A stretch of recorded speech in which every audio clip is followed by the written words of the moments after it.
آیت سجدہ پڑھنے یا سننے سے سجدہ واجب ہو جاتا ہے۔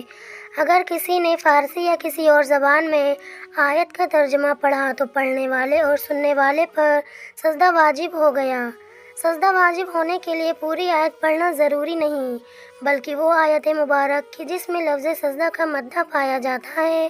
اور اس کے ساتھ قبل یا بعد کا کوئی لفظ ملا کر پڑھنا کافی ہے۔ اگر آیت سجدہ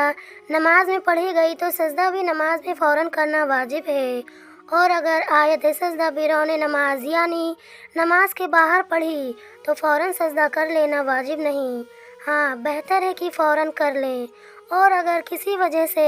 فوراً سجدہ نہ کر سکے تو پڑھنے و سننے والے کو یہ کہہ لینا مستحب ہے، سمعنا وطعنا غفرانک ربنا والیک المصیر۔ ایک ہی مجلس میں سجدے کی ایک آیت کو بار بار پڑھایا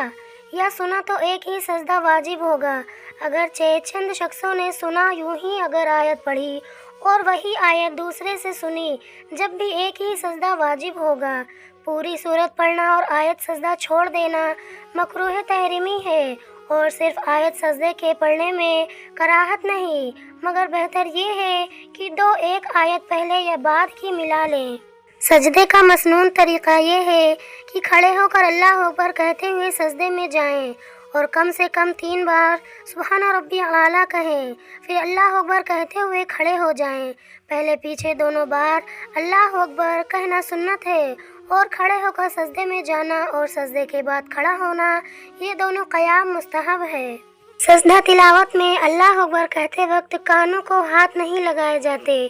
بہار شریعت میں ہے کہ جس مقصد کے لیے ایک مجلس میں سجدے کی سب یعنی 14 آیتیں پڑھ کر سجدے کرے، اللہ عز و جل اس کا مقصد پورا فرما دے گا، خواہ ایک ایک آیت پڑھ کر اس کا سجدہ کرتا جائے یا سب کو پڑھ کر آخر میں 14 سجدے کر لے۔